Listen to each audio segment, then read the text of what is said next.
जय हिंद प्रिय विद्यार्थियों, मैं रविंद्र कुमार आप सभी का स्वागत करता हूं। बच्चों, इस वीडियो में आप हमारे साथ याद करेंगे गोस्वामी तुलसीदास जी का जीवन परिचय, साथ ही इनकी रचनाओं को। तो आपको यहाँ पर कुछ रटना नहीं है, बल्कि आपको ध्यान से देखना है। और यहाँ पर हम आपको देंगे कीवर्ड्स, साथ साथ में इन सबको जोड़ जोड़ कर बताते भी चलेंगे। चलिए हम वीडियो को शुरू करते हैं। तो लोकनायक महाकवि तुलसीदास के जन्म काल यानी जन्म के समय और स्थान के विषय में विद्वानों में मतभेद है। यानी गोस्वामी तुलसीदास जी का जन्म कब हुआ था, कहाँ पे हुआ था, इस बारे में विद्वान एक मत नहीं रहे हैं। लेकिन कुछ अंतः और बाह्य साक्ष्यों तथा लोक कथाओं के आधार पर इनके विषय में पता चलता है। क्या पता चलता है कि इनका जन्म 1532 ईस्वी में, संवत की बात करें तो 1589। जब हम सन में 57 जोड़ देते हैं तो संवत ज्ञात हो जाता है। ठीक है, तो बांदा जिले के राजापुर गांव में हुआ था। देखिए, ये तो हो गया पंडित राम गुलाम द्विवेदी के अनुसार, लेकिन आपको किसी के अनुसार नहीं याद रखना है, बल्कि इस चीज़ को याद रखना है कि कब हुआ था। 1532 कहाँ हुआ था? बांदा जिले के राजापुर गांव में। कुछ विद्वान इनका जन्म एटा जिले में मानते हैं। एटा जिले में एक स्थान है जिसका नाम है सोरो। क्या नाम है? सोरो। तो वहाँ भी मानते हैं, लेकिन ज़्यादा विद्वान इस चीज़ को मानते रहे, इसलिए हमने इसी चीज़ को उठाया है। ठीक है, आगे हम बता देते हैं। देखिए, जनश्रुतियों के आधार पर यानी लोगों के द्वारा सुना जाता है कि गोस्वामी तुलसीदास के पिता का नाम आत्माराम दुबे और माता का नाम हुलसी था।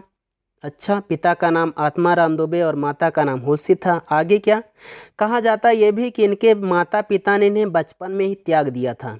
चलिए अब यहाँ तक कंफर्म करवा देते हैं। देखिए दोस्तों, जब इनका जन्म हुआ था तो इनके मुख में 32 दांत थे। कितने दांत थे? 32।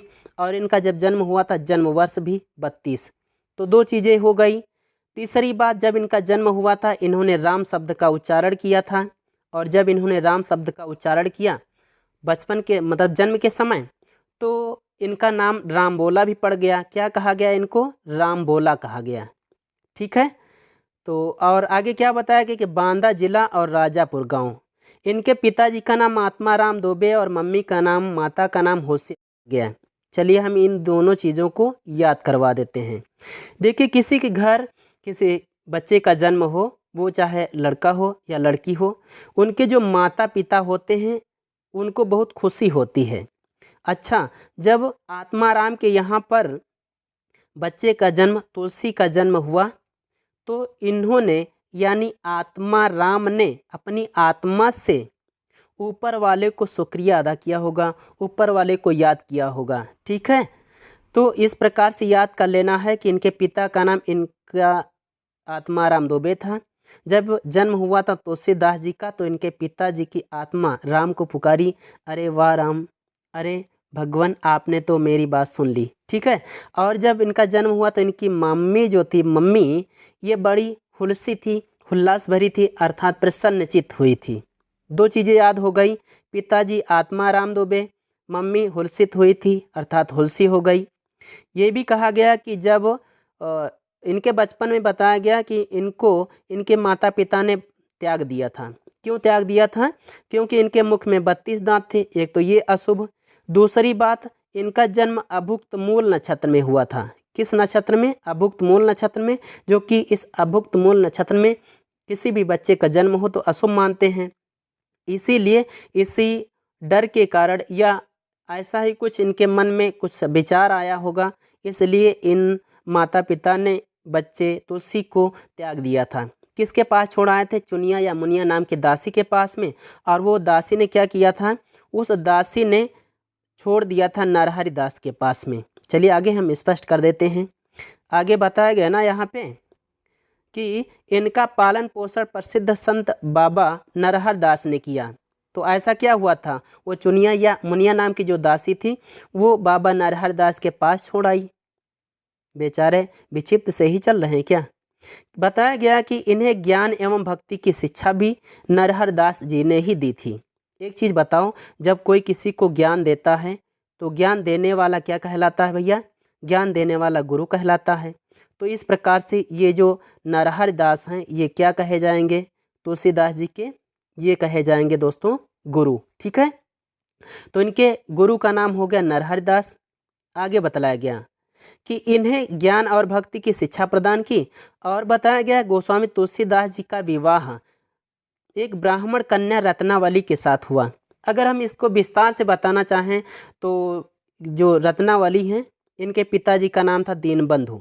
दीनबंधु पाठक की ये पुत्री थी। दीनबंधु पाठक की ये पुत्री थी। लेकिन ये आपको ये सब नहीं याद रखना है, कम से कम याद रखना है, क्योंकि कम लिखना है और नंबर पूरे लेना है, एकदम ठोस लिखना है। ठीक है, आगे बताया गया, कहा जाता है कि ये अपनी रूपवती पत्नी के प्रति अत्यधिक आसक्त थे। यानी तुलसीदास जी थे, ये अपनी पत्नी से बहुत प्रेम करते थे।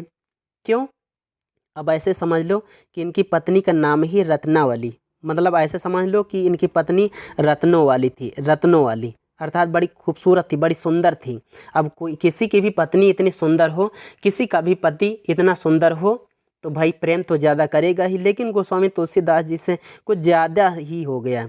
जब ज़्यादा हो गया ना, तो एक बार की बात है, जब खूब ज़ोरों से वर्षा हो रही थी और रात का समय था, काली अंधेरी रात, और ये जब इनकी पत्नी रत्नावली अपने मायके चली गई थी, तो तुलसीदास जी उनसे मिलने चले गए थे, उनके घर को मिलने चले गए थे। और आगे क्या कहानी, बड़ी लंबी कहानी यहाँ पर बताएंगे, वीडियो लंबा हो जाएगा।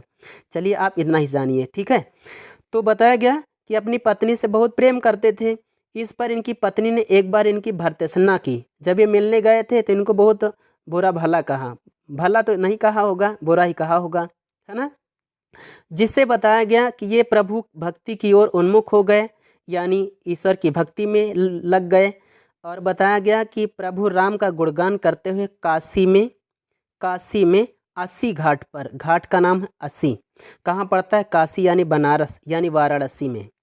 काशी के 80 घाट पर सन 1623 ईस्वी में, विक्रम 1680 में इन्होंने पंच भौतिक शरीर को त्याग दिया। तो इनकी मृत्यु कब हुई थी? 1623 में। जन्म कब हुआ था? 1532 में। एक चीज़ बताओ, अच्छा हमको एक चीज़ बताना कि इनका जन्म हुआ था 1532 में, मृत्यु कब हुई? मृत्यु हुई 1623 में। चलो एक चीज़ और भी कंफर्म करवा दो हमको कि ये जब इनका जन्म हुआ था 1532 में, इनकी मृत्यु हुई 1623 में। कुछ उल्टा हुआ, 32 से हो गया 23। तो जन्म हुआ था 32, अब मृत्यु हो गई तो उल्टा हो जाता है। जन्म का भैया, जन्म का उल्टा क्या होता है? मृत्यु होती है। तो 32 के जो ये 3 2 हैं, इनको उल्टा कर दो, 2 3 कर दो, याद हो जाएगा कि इनका जन्म 1532 और मृत्यु 1623 में हुई। ठीक है, चलिए आगे चलते हैं। आगे बताया गया है इनकी रचनाओं के बारे में। तो इनकी रचना है श्री रामचरितमानस, जो कि महान रचना है। विनय पत्रिका, गीतावली, रामलला नाचू, वैराग्य, संदीपनी, जानकी मंगल, पार्वती मंगल आज लगाया गया है, क्योंकि इनकी और भी रचनाएं हैं। तो आपको यहाँ पर मुख्य रूप से इतना याद कर लेना है। तो हम उम्मीद करते हैं बच्चों कि यह वीडियो आपको अच्छा लगा होगा। अगर आपको यह वीडियो अच्छा लगा है तो इस वीडियो को लाइक कीजिए, और अगर आप इस चैनल पर नए हैं तो चैनल को भी सब्सक्राइब कर लीजिएगा, और बेल आइकन भी प्रेस कर लेना, क्योंकि इससे आपको वीडियोज़, जो आने वाले वीडियोज़ हैं, उनकी नोटिफिकेशन समय पर मिलती रहेगी। तो आइए बच्चों, चलते हैं। जय हिंद।